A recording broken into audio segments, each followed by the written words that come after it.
Sounds like you're starting to get familiar with the area. Paimon's amazed every time we see the wall of Samiel. How can a wall this tall even exist? It's almost unreal. I know what you mean. I had the same question every time I walked this way when I was a kid. Also, why is this high wall here? And can a wall really block sandstorms? Can it block sandstorms? No. Can it prevent the sand from going into the land immediately underneath the wall? Yes, because it would go up at an angle. It would shoot over and hopefully dissipate at that height with the wind. It was only after Scatter. I grew up that I Can't dissipate realized sand. the wall of Samiel isn't just there to keep out the sandstorms. It serves a more important purpose, keeping out people like us. Sumeru is run by wise and mighty sages. To them, us desert dwellers are nothing but tools that can be used and discarded at their whim. Still at sages, yes. We're cheap labor, like livestock, but easier to control. Nothing more. Even if a child from the desert got the chance to obtain an Akasha terminal, almost all their requests for knowledge would be denied. The academia believes we're underserving. Geniuses like Sataria are 1 in a million. The other children never get a single chance to try and rewrite their fate, even though the academia knows very well that we're humans, just as they are. That's terrible. I would tear down this wall with my own hands if I could. But the ecological problems that would arise. I mean, I get where you're coming from, Dia, but like the physical wall is actually there for a reason environmentally. Please leave it there. I understand how she feels, but I hope she doesn't do anything drastic here. Hey, Dia. You're not thinking about doing anything scary, are you? No, not at all. This place just gets me thinking, that's all. Besides, we're here to procure information, aren't we? Yep, we gotta catch those. Shh. Caravan Rebot is crawling with people, so be careful what you say. We don't want anyone to find out what we're here for. Our mission started the moment we arrived here. Let's go check out the tavern. Maybe we'll find someone I know.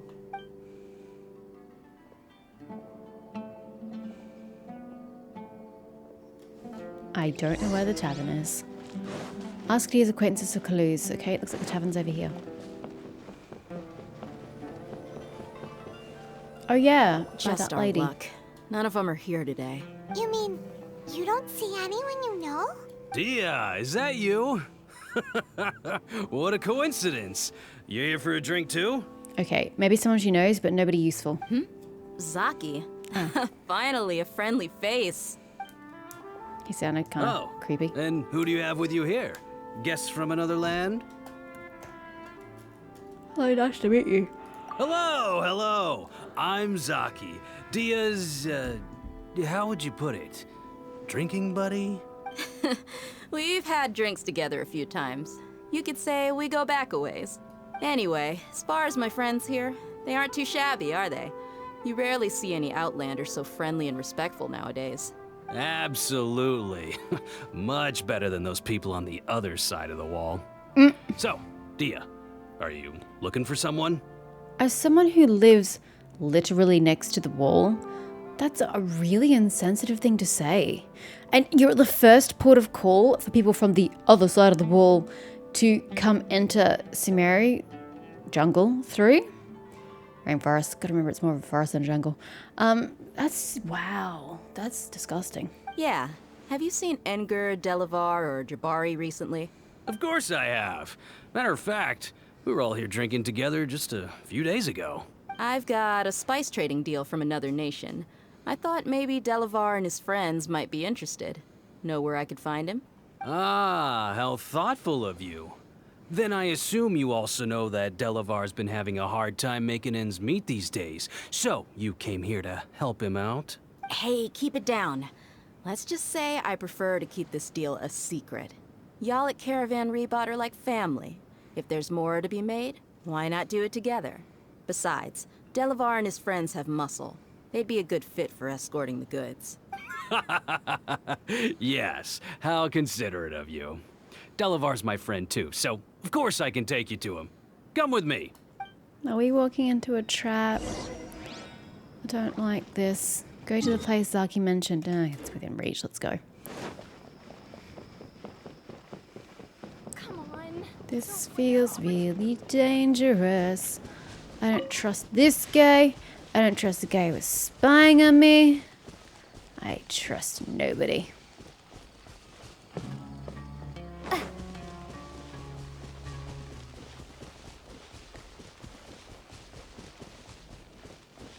We literally passed them on our way in. If I'd taken the road.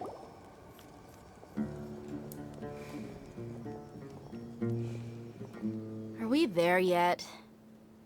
Yep, this is the place. This place is practically deserted. What are they doing in a place like this?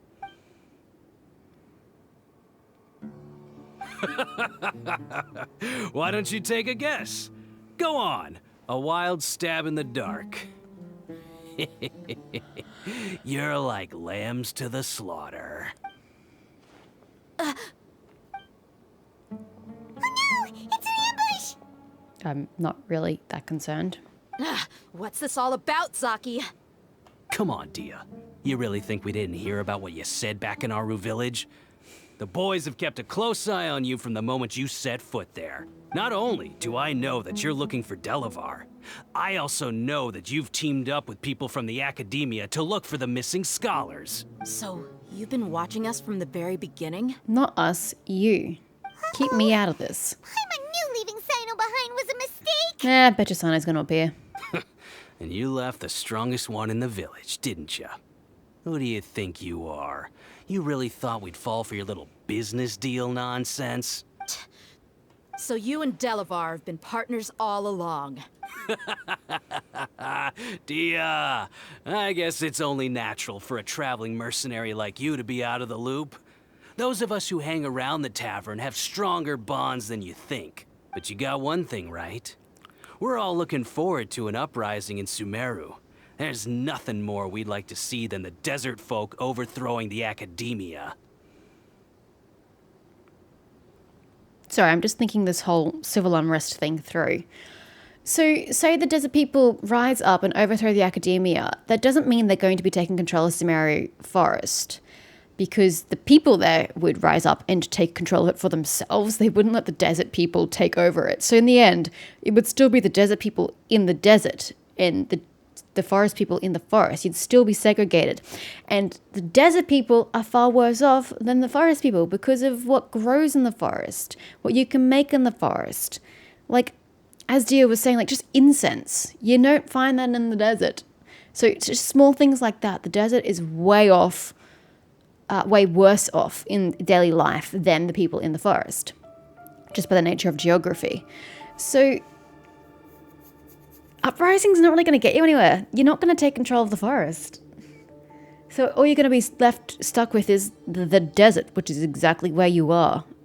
You're not going to make progress. If that's the case, then I'm sure Delavar wouldn't miss a second of it. I'll be honest with you. If it weren't for what you said in the village, your little monologue about the Wall of Samiel would have convinced me that you're one of us. So is that him? Delavar. And Enger. Oh. You're here too, huh? Awesome. This is getting spicy. Long time no see, Miss Mercenary. You should have known the traitors are what us followers of the Scarlet King despise the most. I don't like your voice acting. You're having trouble enunciating your words. Also, I kind of thought two people who are supposed to be, like, evil baddies would be a little more, unique in their appearance. They just blend in with all the other Eremites. Dia, I thought that you, a fellow desert dweller, would understand that the Scarlet King is greater than the Dendro Archon. Just seems like a lazy Little did I character know, design. You don't deserve to join us. Like, seriously, their faces are exactly the same. I just thought there'd be some uniqueness going in to their designs, but I guess I was expecting too much. Yeah, gee, what a missed opportunity. Adopting radical views and kidnapping innocent scholars, all because of some baseless rumors. Anything else I'm missing out on? See? There you have it. Mercenaries are just a bunch of faithless scum with only one thing on their minds. Mora. Pathetic. You're all like a pack of street rats. Look who's talking. You're not wrong. Mercenaries are driven by Mora, and my faith lies with whoever's paying me. As long as there's a profit to be made, anyone can become my friend. Enough talking! Get him! So what happens to them when I win this battle? Just as I expected. Let's teach him a lesson, traveler. There's not that many of them, so this should be easy. A new punchy. Scatter!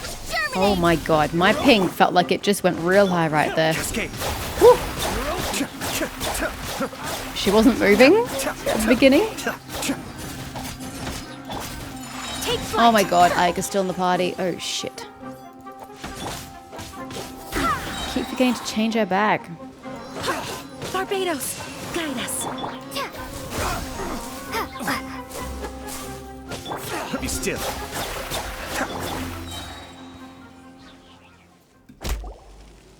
Impossible! So, what do you think about your meticulous network now, Zaki? How did you say it? It's only natural for a Tumbleweed. traveling mercenary like me to be out of the loop. I'm guessing your informant told you that I'm just an incompetent merc with no real fighting skills, correct? I mean, that is what I said after all. And of course you would believe everything he reported. The only thing you know about me is that I'm a mercenary, but you've never seen me in action. Even though you heard we went to handle monsters together, you believed that Candace was the only one doing all the real fighting. That so-called Flame Mane is just a fraud. She admitted it herself. She just uses her connections to gain the trust of others. That's what you thought, right? Ugh. You lied in the village because you figured that we'd have people watching you. And you were stupid enough to fall for it. I figured as much the first time we drank together. You all thought you were so smart. Pathetic. With one swift kick, Dia knocks Zaki unconscious. Okay, that should be all of them.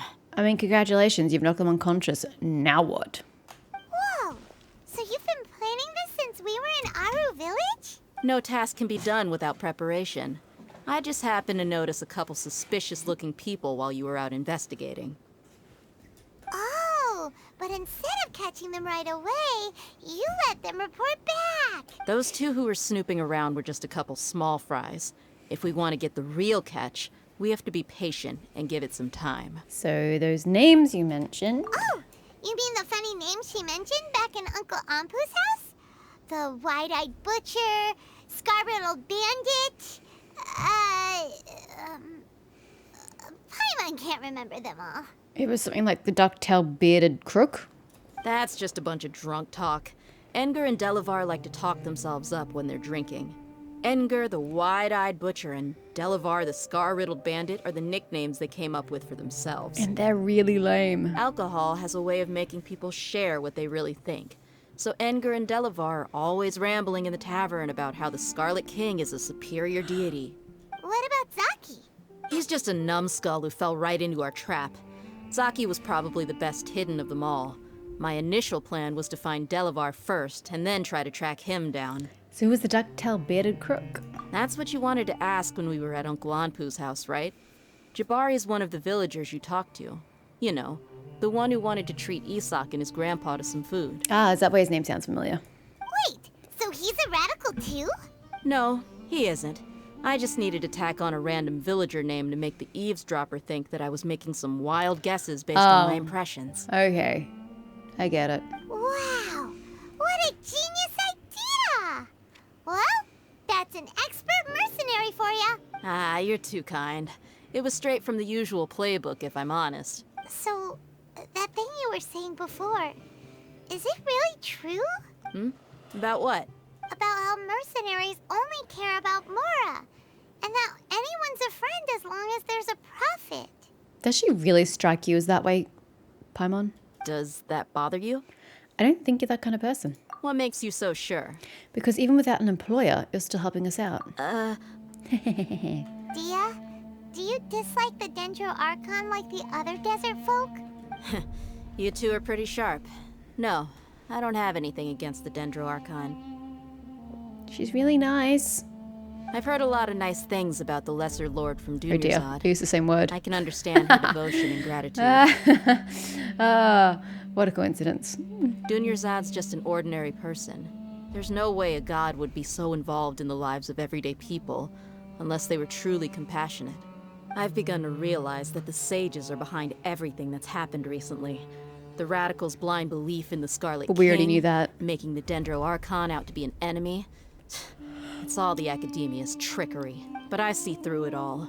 And unlike them, I can never be hostile towards anyone who's never done anything wrong. Dear. Yep, Rain's back. Anyway, looks like we're done with business here. Traveler, lend me a hand. Let's tie him up and bring him to the village. But what are we gonna do with them, is my question. What are we doing with them? Are we dragging them with us to find out about the missing scholars? This should be all of them. I'll let you take it from here. I mean, you have no proof that they have anything to do with the scholars, so technically they haven't done anything wrong. I mean, the whole ambush thing is, I guess, assault? All right. I'll be in touch. Until then, please stand by. Candace, do you need any help? Candace will be okay on her own. I trust her, so you can too. She's been guarding Aru village for quite some time now. If anyone is qualified to question the offenders, it's her. While I'm questioning them, why don't you pass some time by exploring the area? I'll meet you back here tomorrow morning, Traveler. Sounds good. As for these idiots, Where's Sino? let's just hope they live to see another day. Oh, you're insinuating that Candace is going to kill them in her torturing techniques. Sounds great. I'm on board. Oh my god. I have to wait so long. Look at that, my two favourite numbers. Well, I wouldn't say 18's a favourite number of mine per se, but I like the number because it's the day my birthday's on. But 6 is my favourite number.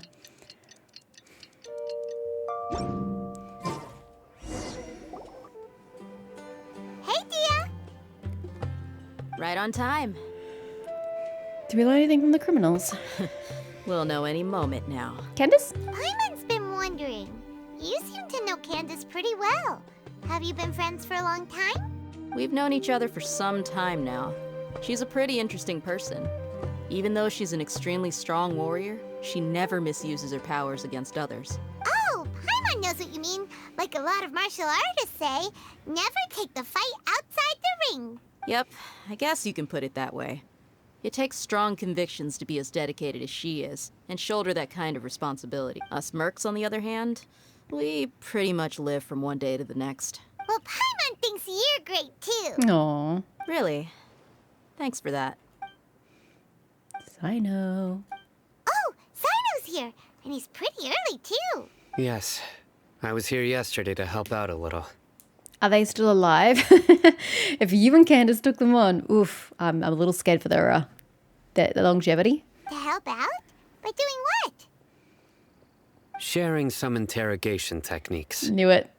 Oh, you mean you taught Candace some more persuasive methods? Right. Let's call Come it on that. in, everyone. Is she just speaking Come through the on, door? let's go inside.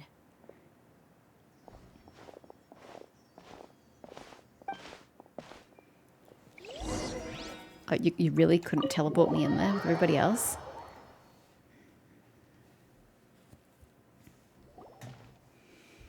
Candace, where? Whoa, you look furious. She does look rather angry. Do I? Huh. What gave it away? Your face. Oh, there's no mask that can hide true bloodlust. Cover up your eyes, and it'll still show itself at the corners of your mouth. Perhaps I need to work on my composure. Still, it's perfectly understandable why I'm angry. I'm sure everyone present would agree. Yes, ma'am. Ooh, he's been broken. Please, don't beat us anymore. We're gonna die. Well, looks like Sino taught her well. She mastered it really quickly too. Now she's just as terrifying as he is. You fear death yourselves, yet you do not hesitate to place the lives of others at risk. The absurdity is mind-boggling. The ones you call mad scholars are known to us as the Village Keepers. They are vital members of our community, and some even count them as family. You come here to my village, and you treat my people as nothing more than stepping stones towards your goal. Tell me, what would you do to you in my position? Mercy! Please, have mercy! Well, you wouldn't have mercy on anybody else. You've made your bed. Now sleep in it. Line it. Line it. That's the phrase. We may both be desert dwellers, But there is one thing that I understand better than you. The resurrection of the Scarlet King will only result in war. Yep. And war serves no one. Because the forest is not going to just lie down and take it as the desert tries to take it over. Like, it's just not going to happen. The people of Aru Village care little about which god is in power. Life may be tough and tiring, but we wish to preserve our way of life. And the problem is that Aru Village is right there on the cusp, along with the Caravan Rabat. You're at the wall between the two worlds, so to speak. You're the ones who would suffer the most being on the border. A war would only cause us to lose all that we have. And that is not a responsibility that you can afford to shoulder. We understand. We're sorry. I don't think you do. I think you just understand that you'll lose your life in this moment. I'll tell you everything I know. Please, just let us go. I'm listening. You might not believe this, but it wasn't us who came up with this idea. Someone was spreading rumors in the tavern. That's how we ended up hearing about the Scarlet King's resurrection. So that's not news to me. If you want to stay alive, you have to do better than that. Some mystery man told us that mad scholars will make the perfect sacrifice to usher in the Scarlet King's resurrection. They give their lives, and we can get anything we wish for. Yeah, but how's that work? I could go slaughter somebody today and go, ooh, it's going to help with the resurrection of somebody. But, like, what does it actually do except for have a dead body? How are these dead scholars, how is their death channeling into a resurrection is kind of what I'm trying to get at. Is there a ritual? How is it funneling towards the resurrection? Otherwise, you're just killing people for no reason. They're called village keepers. Slip up again and you'll regret it. Well, I'm sorry that I keep calling them mad scholars because it's easier to remember than village keepers, and village keepers, quite frankly, is a stupid name. Yes, sorry. It was all that mystery man's doing. He told us to spread word about the Scarlet King's resurrection and talked us into helping him. In return, he said he'll help facilitate the resurrection process. Where are the village keepers now? I'm not sure. Your friends That's might be sure. one. Yeah. One what? Strike. You get a total of 3. Then, you die by my hand. Oh, man. Keep talking to me like that, Sino. Wait, I'm telling the truth. We don't know anything. It was all him. 2. He got us to lure them out of their houses in the night with some kind of incense. We take them to a junction outside the village. Then the mystery guy takes them from there. You gotta believe me, please. I'm telling the truth, I swear. Just ask them if you don't believe me. Why are they being so That was quiet? indeed the truth. Traveler, go on. Do you have any idea who that mysterious person might be? Can you physically describe them for me? You have to believe me. If I knew that, I would have told you his name right away. I'm not risking another beating to keep his secrets. No way. Can you describe his physical features? That guy, he wears a cloak, and he's always careful to cover his face. Thank you. He calls himself the Scarlet King's envoy. Now, was that so difficult? I believe I may know what's going on. Does he have an accent? Uncle Anpu? What do you mean? Because Skirmish would have a Leonin accent. Assuming that accents exist in this world, which they probably don't. Oh, Don't look, guys. Look away. Smooth. Okay, speak. If my suspicions are correct, this mystery man they speak of could be from the academia. Which makes perfect sense because we know that the academia were the ones stirring up the secrets. Pfft. The talk of the resurrection. Some time ago, people from the academia attempted to take the village keepers away. I refused, insisting that they are part of our community. It strikes me now that this secretive character shares the same goal they had. Which means it's highly likely that the academia was purposely spreading a false rumor to trick the radicals into delivering the village keepers right into their hands. But why do they want the village keepers? What benefit do they gain from these people who have lost their minds? Is it because they've attained to some sort of higher level of being? What's so special about them? They were the ones who brought them here to begin with. Now they're trying to take them back? We aren't gonna let that happen. Not the academia again. In Samaria Cities, Tari also mentioned King Deshret's resurrection is just the Academia's misinformation campaign. Just as I thought.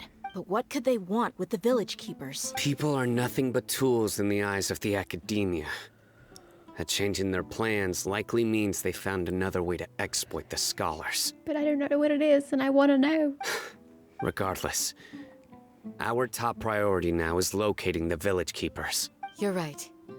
Isak is still waiting for news on his grandpa. But we don't have any news. Time to go. Let's leave the village and try to track them down. Yes. Pack up and get ready to leave. Time's already passed. Like, I'm sure the footprints are already gone. You got it. Candace, I'll let you deal with the radicals. Leave everything outside the village to us. Not to mention it's a crossroads they took them to. Everybody would have stepped over the crossroads.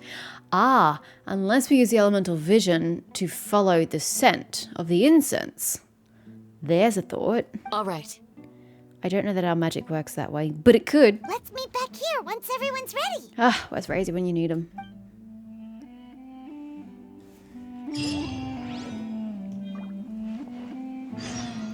Cry from the Elazar Hospital. Wait, what? There's an Elazar Hospital? Here? I suppose we found out the Withering is here as well.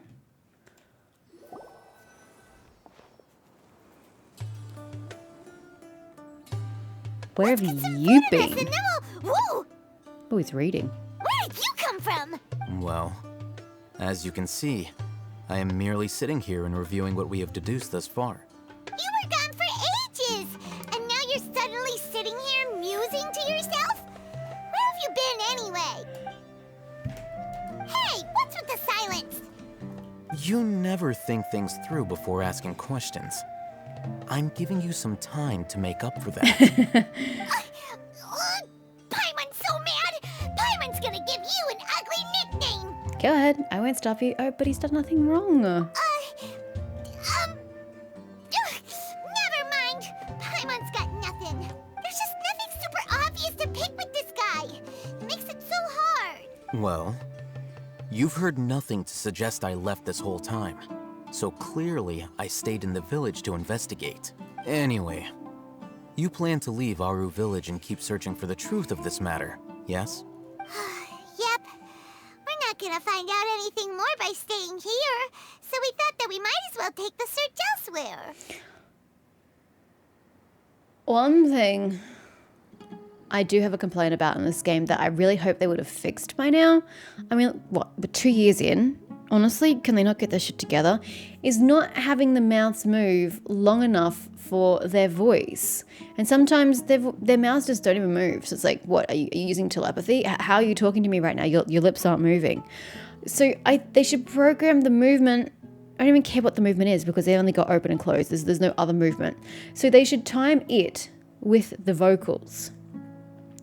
So if, say now, we're standing here and Paimon's not actually speaking, then sure, her mouth shouldn't be moving. But as long as the voice is going, the mouth should be opening and closing to simulate conversation and talking. And I really thought they would have fixed that by now, 2 years into a game, but I guess my expectations were too high yet again. Enough with the silent treatment! Maybe he's giving us time to think. Paimon. No. I'm just surprised that you decided to team up with him. See? It stops moving. All Hatham, you haven't helped us out at all ever since we arrived at Aru village. Bold of you to question our choices. True, but I think he's going to give us something juicy right now. Yeah, you're all talk! While you were investigating, I had my own work to do, which I've now finished. Really? Paimon doesn't believe you. To be honest, we aren't really a team, so I have no obligation to inform you of my whereabouts.